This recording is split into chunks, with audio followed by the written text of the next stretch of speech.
If any neighborhood could grace the cover of a real estate brochure, it was Moonrise Heights. Rows of immaculate two-story houses curved gracefully around a central pond, each lawn trimmed to near perfection and lined with identical garden lights. From a distance, the community looked like a tranquil, family-friendly oasis. A cheerful sign by the entrance read, "Welcome to Moonrise Heights, where neighbors become friends." Yet, as in many subdivisions governed by a homeowners association, HOA, the idyllic exterior masked layers of tension. Beneath the polite waves and obligatory smiles lay a mix of frustration and neighborly angst. Some found the HOA's rules stifling. No pink flamingos in yards, no basketball hoops left in driveways overnight, and fences permitted only if they matched pre-approved designs. A few members of the board had gained a reputation for micromanaging the community's aesthetic down to the tiniest detail. The most notorious of these was Marcia Bowling, whom residents quietly nicknamed Karen. In her mid-40s with smartly styled hair and a penchant for pastel-collared shirts, Karen was the newest and most zealous addition to the HOA board.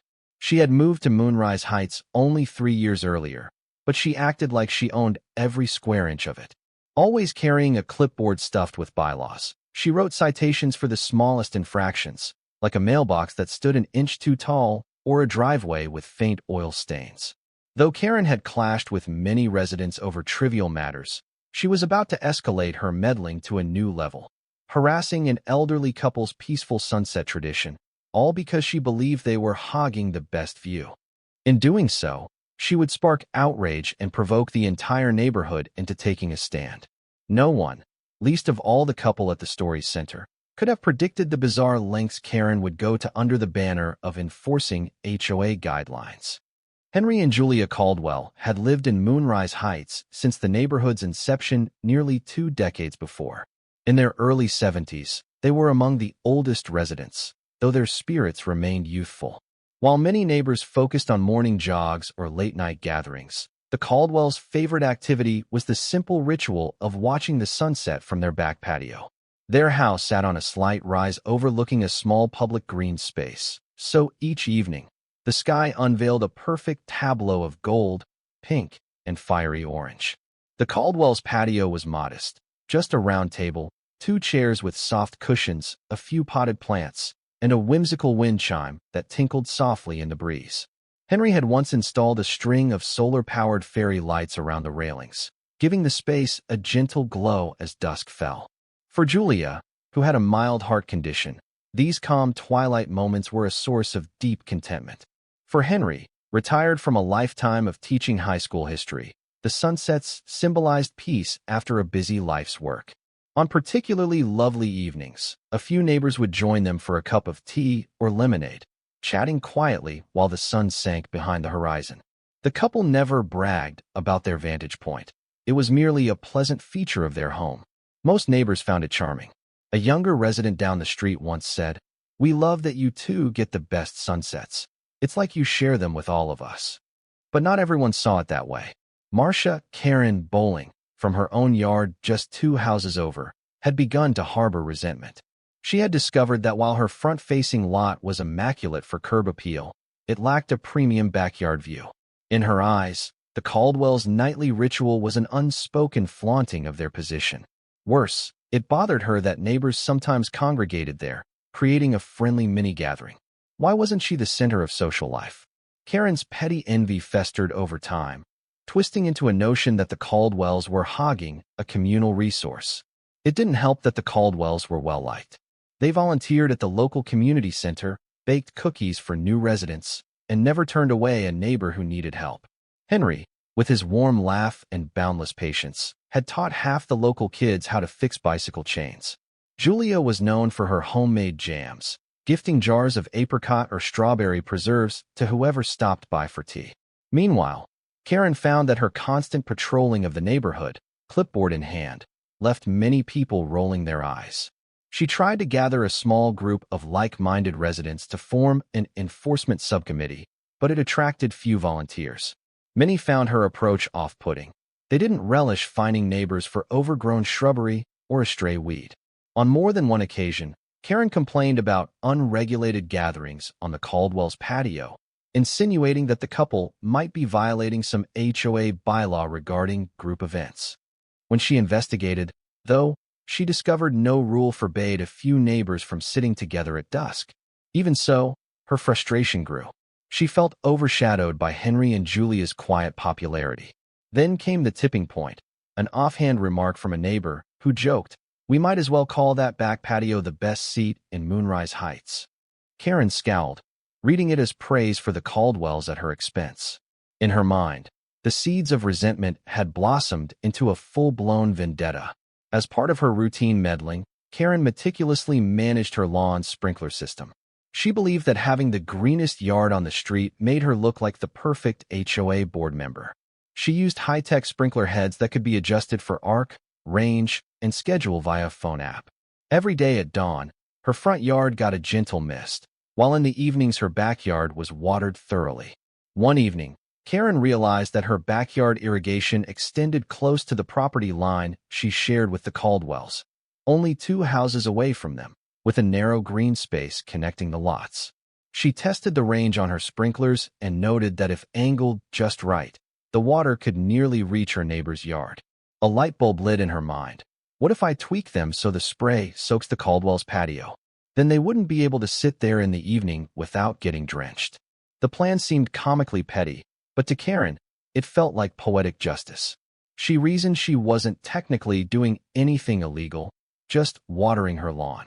If the spray happened to cross over onto someone else's property, well, that was an unfortunate overshoot. She told herself this was a minor nuisance, not a full-blown sabotage. Yet deep down, she relished the idea of the Caldwells scurrying indoors when the sprinklers rained down. This petty act of revenge would satisfy her envy in a secret, deniable way. Carefully, she began adjusting the nozzles and programming the timer. She set the sprinklers to run at just the right angle, and, crucially, at the prime sunset hour. If everything worked as intended, a wave of water would cascade over the fence line, drenching the Caldwells' cozy spot right when they settled in to watch the evening show. Karen grinned at the thought. It was a Tuesday evening in early summer when the Caldwells first encountered the unexpected rainfall. They'd just settled on their patio with lemonade in hand, chatting about Julia's new tomato plants. The sky was painting itself in soft shades of orange and pink. Then, out of nowhere, a sudden spray of water misted across their feet. Initially, Henry assumed one of his own sprinklers had malfunctioned, though he'd never set them to run at that time. But within moments, the trickle became a steady deluge. Water splashed against the patio floor, soaking Julia's slippers, splattering the table, and even hitting the glass door behind them. The wind carried droplets directly into their faces. Disoriented and slightly alarmed, the couple hurried indoors, grappling with the sudden deluge. While Henry quickly checked his own sprinkler control, Julia peered through the sliding door.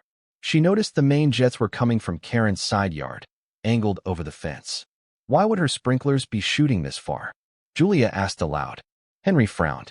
He knew Karen was notoriously picky about her lawn, but this seemed extreme. After a few minutes, the water shut off, as though nothing had happened. The next evening, the same drenching occurred, right at sunset. And the evening after that, too. The pattern was too obvious to be a coincidence. Each time, the Caldwells tried to stick it out, but the water thoroughly soaked their chairs and table, rendering the patio unpleasant. Their nightly ritual was ruined. Henry remarked, "It's as if someone timed it to chase us away." Julia's heart sank. Determined to keep the peace, Henry tried talking politely with Karen. He approached her one morning while she was pruning rose bushes. "Good morning, Marcia," he began, using her formal name. "I wanted to let you know that your sprinklers seem to be overshooting onto our patio around sunset." Karen blinked in feigned surprise, raising her eyebrows. "Really? That's strange. I only water my lawn at dawn. Perhaps you're mixing up the sprinklers with someone else's?" She wore an innocent smile, even as Henry's expression hardened. "No, I'm certain it's coming from your yard," he insisted gently. "We've seen the nozzles cresting the fence. It's happened 3 evenings in a row." Karen waved a dismissive hand. "Maybe a glitch in the timer. Or perhaps the wind carried the spray. We've had breezes lately, you know." She paused, then added, "But I'm sure it's not intentional. I'll check the settings." She offered a tight-lipped grin. That night, Henry and Julia tried once more to enjoy their sunset. The sprinklers came on again. If anything, the angle was even more direct. Furious, they retreated indoors. But they refused to accuse Karen publicly without more evidence. They knew how cunning she was. She would claim it was a technical error or blame the wind. And, as an HOA board member, she had a talent for twisting narratives to her advantage. Their frustration grew with each soaked evening. The Caldwells considered filing a formal complaint, but they dreaded an ugly confrontation. They had always been conflict-averse, preferring diplomacy. Yet the nightly drenching felt personal, cruel even. How could they prove Karen's intent? Word spread quietly among neighbors that the Caldwells were having trouble. While they didn't shout it from the rooftops, a few visitors witnessed the sudden sprinkler assaults firsthand. Dana Miller, who often joined the couple for evening tea, found herself drenched on a Thursday night. Appalled, she told them, "This isn't random. That angle is way too precise." Dana gently persuaded Julia to confide in others. Soon, a small circle of friends gathered at the Caldwells' dining table, discussing possible strategies. Should they film the sprinklers in action to gather proof? Could they approach the HOA with complaints about water trespass? However, the HOA board effectively was Karen. While there were 4 other members, she dominated discussions and had a knack for citing obscure bylaws. Even if they brought it up at a board meeting, Karen could deflect or accuse them of harassing an HOA official. That's when Jake Henley, a tech-savvy neighbor in his 20s, proposed a plan. "I can set up a discreet camera, maybe even a live feed from your backyard. It'll record the water's direction and timing, so you have undeniable proof." The Caldwells hesitated. They didn't want to spy on neighbors, but they saw no other option. Ultimately, they agreed that capturing evidence might be the only way to defend themselves. Dana also suggested they talk to the other board members privately. Perhaps if enough residents came forward, the board would overrule Karen. Everyone recognized, though, that Karen would fight any attempt to curtail her right to water her lawn. They needed more than just testimony. They needed unimpeachable evidence. That weekend, with Jake's help, Henry installed a small weatherproof camera near the patio, pointing toward the fence line separating Karen's yard from the public green space. They tested it by letting the sprinklers run briefly. The camera's motion sensors activated automatically when something moved nearby. Monday evening arrived, and as usual, Henry and Julia sat outside around dusk. True to form, the water began spraying, this time with even more force. Julia gasped when a cold jet splashed across her lap. The camera light blinked, indicating it was recording. After a minute of futile attempts to shield themselves, the couple retreated indoors. Later that night, Jake retrieved the footage. It clearly showed a powerful stream coming from Karen's side of the fence, angled high enough to drench the patio. The timestamp matched exactly with the recorded schedule of a sprinkler event, and the water blasted for about 15 minutes. In short, it was damning evidence that her system was intentionally set to harass the Caldwells. Armed with this footage, Henry and Julia felt a surge of relief. "Now we can prove it's not the wind or some glitch," Henry said, grimly satisfied. Still, they dreaded the confrontation. They decided to wait for the next HOA meeting, a week away, and present their case there, with the camera proof. They hoped that the board would be forced to act once shown the undeniable truth. The monthly HOA meeting took place in the local community hall, a small, generic room with folding chairs and a long table where the 5-member board sat. Karen was there early, dressed in her trademark pastel blazer, stacks of paperwork neatly arranged. She wore her usual air of authority, greeting a few residents with a practiced smile. Henry and Julia arrived with a small but determined group of supporters: Dana, Jake, and 3 other neighbors who had witnessed the watering fiasco. When the agenda opened to new business, Henry raised his hand, his heart pounding slightly. "I'd like to address a matter of sprinklers overshooting property lines," he began calmly. Karen gave him a politely puzzled look, as though hearing this for the first time. "We have a serious issue with my neighbor's system flooding our patio at dusk daily. I believe it's deliberate, and I have video evidence to prove it." A hush fell over the room. Karen cleared her throat. "I'm not sure what you're implying, Henry, but I can assure you I water my lawn on a standard schedule. If there's overshoot, it must be a technical glitch. I'd be happy to speak with you privately." Henry shook his head. "We've tried that approach. But this is clearly targeted at sunset, the exact time we sit outside. My friend Jake has camera footage. Henry gestured to the young man, who had a laptop ready. If you'll allow us, we can show a short clip. The other board members nodded. Jake played the video, which unmistakably showed water spraying from Karen's property at a high angle, drenching the patio. The timestamp read 7:58 p.m., precisely the local sunset period. Karen's face tightened, but she tried to keep her composure. A few gasps and murmurs rose from the audience members. One board member, a retired accountant named Thomas Wilcox, frowned at Karen. "Marcia, this looks quite intentional. Is there any explanation why your sprinklers would be angled so high only in the evenings?" Karen forced a stiff smile.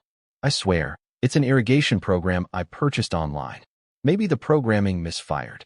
She turned her gaze toward Henry. "You could have just asked me again to adjust it. Instead of making a spectacle." Julia, usually soft-spoken, spoke up. "We have asked you multiple times, and each time, you insisted it wasn't your fault." An uncomfortable pause followed. Another board member, Rita Baldwin, cleared her throat. "Marcia, even if it was a glitch, you're responsible for resolving it promptly. This video suggests you did not. As an HOA official, it's your duty to be considerate of neighbors' property." Karen's eyes flashed with anger. She tried to pivot. "I'm being attacked here. Let's not forget the Caldwells often host gatherings on their patio, which could violate noise guidelines." Dana raised her hand sharply. "We're talking about a few friends over for quiet tea, not a loud party." "That's a baseless deflection." Rita, ignoring Karen's attempt to shift blame, asked, "Henry, what would you like from the board?" Henry took a breath. "We just want it to stop. We want to enjoy our backyard at sunset without being soaked." Thomas nodded. "Then I propose we make an official request for Marcia to adjust her sprinklers immediately. If non-compliant, she faces a fine for property damage or nuisance under Bylaw 14.2 regarding water runoff and neighbor disturbance." A few audience members clapped quietly. Karen's cheeks reddened at the mention of a fine. Before the meeting ended, the board voted 4-1, Karen being the lone dissent, to impose a formal notice on her. She was given 7 days to fix her irrigation system and submit proof of compliance. If the water trespass continued, she'd face escalating penalties. A wave of relief washed over the Caldwells, and a simmering rage built in Karen's eyes. In a normal world, Karen might have grudgingly fixed her sprinklers, but her defeat at the HOA meeting only fueled her resentment. She complied temporarily, adjusting the system so that the spray no longer hit the Caldwell's patio, but she refused to let go of her vendetta so easily. Over the next week, she lodged multiple petty complaints against the Caldwells, claiming their wind chime was too noisy at night. It wasn't. Arguing their potted plants near the fence were unapproved lawn ornaments. Insisting that Henry's small workshop in the garage violated a residential use-only clause.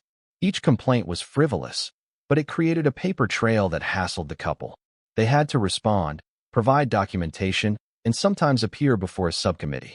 Even though the board dismissed these accusations as baseless, it wasted Henry and Julia's time and energy. Meanwhile, a small group of Karen's like-minded friends, also prone to overregulation, joined her in whisper campaigns. They circulated rumors that the Caldwells were problem neighbors. It was classic gaslighting. Karen wanted to paint them as the real culprits, overshadowing her sprinkler fiasco. But the majority of neighbors, who had known the couple for years, saw through this nonsense. They rallied around the Caldwells, offering to help with any new conflict. Among this supportive circle was Mike Anders, a contractor with a knack for creative construction. After watching the Caldwells endure repeated harassment, he proposed an intriguing idea: building a retractable awning or partial enclosure on their patio, something that would shield them not only from Karen's lingering water stunts, but also from rain or harsh sun. While they wanted the sprinkler attacks to end completely, an awning would at least let them enjoy the sunsets comfortably, no matter what Karen did. Henry and Julia found the idea appealing. However, they hesitated because any major exterior alteration required the HOA's approval. Ironically, they'd have to submit their plans to the same board that included Karen. But Mike assured them, as long as we follow design guidelines, they can't refuse, especially if the rest of the board is on your side. Encouraged by this, the couple decided to pursue it. Mike drew up preliminary sketches for a retractable awning attached to the rear of the house, along with transparent side panels that could be lowered on windy or rainy days. The design was tasteful and conformed to the neighborhood's neutral color palette. Mike also suggested a small built-in bench for guests, replacing the old rickety chairs. The concept excited the Caldwells, who loved the idea of transforming their modest patio into a cozy, functional space that transcended any petty sabotage. Before finalizing the plan, Henry and Julia approached the other 4 board members privately, excluding Karen. They explained how this improvement would be beneficial for them and unobtrusive to the neighborhood. The board members, mostly sympathetic, encouraged them to submit a formal proposal. "This design is classy," Rita commented. "It'll add to your home's value without breaching any guidelines." Karen can't veto it unilaterally. Brimming with cautious optimism, the Caldwells filed their application. By following every rule to the letter, providing measurements, materials, color samples, they gave Karen no legitimate reason to reject it. The next board meeting loomed, and the main agenda item was the Caldwells' proposed patio upgrade. Karen, of course, got wind of it. She scowled whenever she passed Henry on the street, refusing to greet him. On the community's private forum, she posted cryptic messages about homeowners abusing the system for personal gain. However, most residents saw it as sour grapes. They reasoned that if Karen couldn't sabotage them with sprinklers anymore, she'd try to block their improvement plan. But with the board leaning in the Caldwells' favor, it looked unlikely Karen would succeed. The long-awaited HOA meeting arrived. In attendance were dozens of neighbors, many there to support the Caldwells after the sprinklers fiasco. Karen, visibly on edge, took her seat at the board's table, arms crossed. Thomas opened the discussion. "Tonight, we're reviewing an architectural proposal from Henry and Julia Caldwell to install a retractable awning and partial enclosure on their rear patio." Rita displayed Mike's sketches on a projection screen. The design showed tasteful neutral tones, a subtle retractable mechanism, and side panels that rolled up discreetly when not in use. It was everything the guidelines required: subdued color scheme, consistent with the home's exterior, no permanent side walls that might infringe on property lines. Henry rose to speak. He kept his voice steady, though he felt butterflies in his stomach. "We love our backyard view, and this design will allow us to enjoy it in all weather. It's a minimal addition that won't disturb neighbors. We hope the board will approve it." Several audience members nodded approvingly. Then Karen cleared her throat, forcing a tight smile. "While I appreciate the Caldwells' interest in home improvements, I have concerns that a retractable awning might impede the uniformity of our exteriors or encourage gatherings that violate noise policies." A few audience members rolled their eyes. She continued, "We must consider the potential for so-called additions to become eyesores." Jake raised his hand from the audience. "Isn't that a bit ironic, given how your sprinklers impacted their enjoyment? Now they want a shield from potential water damage, and you're calling it an eyesore?" Karen's face flushed. "That's not relevant. The board demanded I fix that glitch, and I did." Thomas intervened. "Let's stay on topic. This design seems consistent with the neighborhood standards. Marcia, unless you have a specific bylaw or clause that forbids retractable awnings, I see no reason to deny their request." Karen's lips thinned. She flipped through the binder of bylaws, searching for a potential technicality. But none forbade awnings. There were only rules about dimension limits and color schemes, both of which the Caldwells' proposal satisfied. Rita motioned for a vote. "All in favor of approving the Caldwells' request, please raise your hand." For board members, including Thomas and Rita, raised theirs. Karen's hand stayed down. "Motion passes 4-1, Rita announced, smiling at the couple. "Congratulations. You can proceed with construction as soon as you file the final permit with the county." The crowd broke into quiet applause. Henry and Julia beamed, relief washing over them.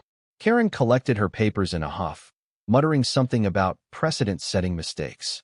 It was a small but significant victory for the Caldwells, who could now defend their beloved sunset spot legitimately and elegantly. Within 2 weeks, Mike and his team began building the new patio setup.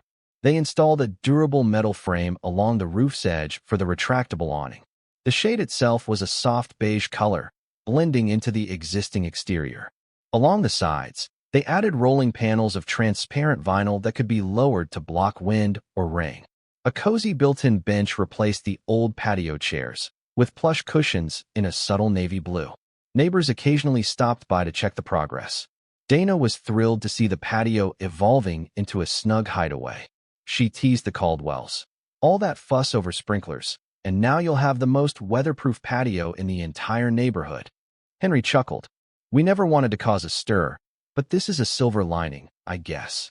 Julia added that she hoped the improvements wouldn't spark more drama. Mike reassured them that, from a construction standpoint, everything met or exceeded code. Karen can't claim any violations, he said confidently.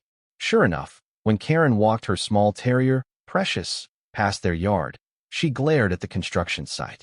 But with the board's official approval, there was nothing she could do.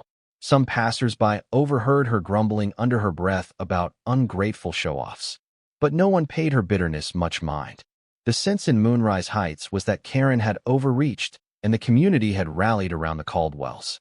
At last, on a sunny Saturday evening, the retractable awning and panels were finished, the built-in bench furnished with cushions, and strings of gentle LED lights wound around the awning's supports.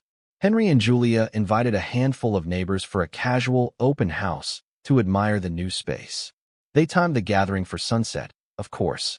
In attendance were Dana, Jake, Mike, Rita, Thomas, and a few others who had supported them. A small spread of snacks and iced tea sat on a side table. The sky put on a spectacular show that evening, streaking with magenta and orange. Henry pressed a small remote, demonstrating how the awning could extend outward or retract. As a breeze picked up, he lowered one of the transparent panels. It effectively blocked the gust without obscuring the view. It's wonderful, Dana exclaimed, sinking into the bench. You're completely protected from wind and random sprinkler attacks, she joked, making the group chuckle. Thomas and Rita nodded approvingly.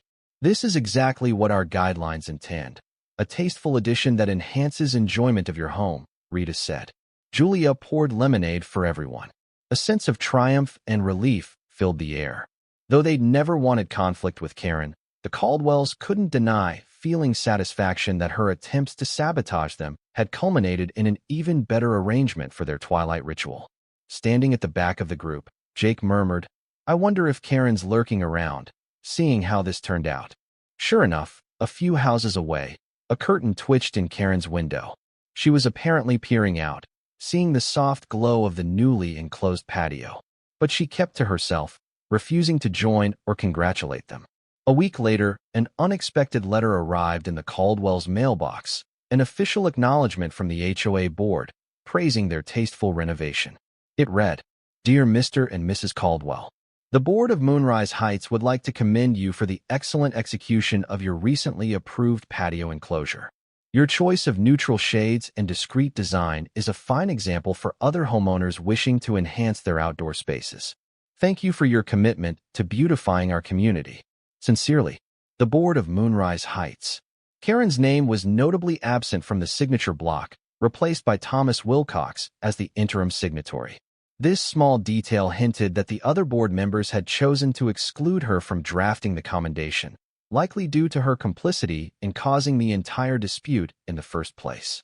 Nevertheless, the letter symbolized a full circle. The Caldwells had gone from victims of petty harassment to being recognized for a model improvement project. Neighbors widely knew the backstory. Many openly expressed admiration for how the couple had handled adversity with grace. For Henry and Julia, the letter was a pleasant surprise, though they stayed humble about the praise, attributing much of the success to supportive friends like Mike, Dana, and Jake. While the neighborhood seemed content, Karen simmered. Though she could no longer assault the Caldwells with sprinkler overshoot, she tried small annoyances, petty remarks online, complaining about the solar garden lights near the Caldwells' walkway, or alleging their newly installed bench was too large. The board, tired of her baseless complaints, repeatedly dismissed them. At one point, Karen threatened to call the county inspector, hoping to find a code violation in the awning's installation. The inspector came, took one look at the robust construction, and gave it a thumbs up for compliance. Once again, Karen's ploy failed. Her credibility within the board and among neighbors dwindled further each time she tried to pick a fight. A rumor spread that Karen might resign from the board to avoid the embarrassment of being outvoted so frequently. Some neighbors even joked that if she left, the neighborhood watch would breathe easier. Whether Karen remained or not, the Caldwell saga served as a turning point. The community had shown that one overbearing board member could not trample on a beloved couple's simple joy. Collective action, evidence, and well-timed cooperation had won the day. Now, each evening, the Caldwells step onto their upgraded patio with quiet smiles. The retractable awning unfurls. The transparent panels remain ready if wind or drizzle threatens, and the built-in bench offers both comfort and enough space for a few guests. They keep a small cart with hot cocoa or lemonade, depending on the season. Their golden vantage point remains as breath-stealing as ever. Henry has joked that Karen's sabotage was the unlikely push they needed to create something better than before. Julia agrees, though she still resents the stress it caused. When neighbors drop by, they can't help but admire how the new enclosure transforms a once simple patio into a versatile outdoor living room. Even in late autumn or early spring, the Caldwells can sit behind the vinyl panels and watch the sun's slow descent without shivering. From her own yard, Karen can still see the silhouette of the Caldwells' evening gatherings, lights twinkling, the subdued hum of friendly chatter drifting on the breeze. Though it galls her to witness them enjoying her view of the sun, she's run out of ways to interfere. Each new attempt at sabotage is quickly countered by the board or by neighbors who have grown more united in the face of her overreach. In the grand scheme of life, sprinklers and patios might seem trivial, but in Moonrise Heights, the battle over a simple sunset ritual revealed deeper truths about the power of unity and the resilience of kind neighbors against a self-appointed Karen. The Caldwell saga underscored that sometimes the best remedy for pettiness is a collective stand for what's right and a willingness to improve things, turning negative energy into a positive outcome.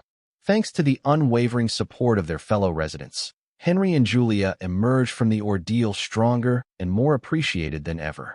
Their patio, once a humble spot to watch the day end, had become an emblem of neighborly spirit and perseverance. Even the HOA's final stamp of approval acknowledged that these improvements were an asset, not an eyesore. Karen, for her part, receded into relative isolation.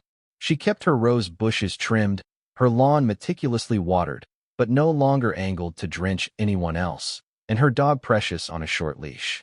While she still held a board seat for the time being, her influence had waned significantly. It turned out that a single Karen was no match for an entire neighborhood that refused to let spitefulness win. On warm evenings, if one were to stroll by the Caldwells' home, they might catch the faint sound of Julia's gentle laughter as Henry recounted some funny anecdote from his teaching days. They'd see the warm glow of the retractable awning's lights, the silhouettes of neighbors perched on the bench, and the swirl of orange and pink sky reflecting in their contented faces. In that moment, it would be clear, the best sunset spot in Moonrise Heights was now better than ever, and it belonged not just to the Caldwells, but to every friendly soul who cared to share it.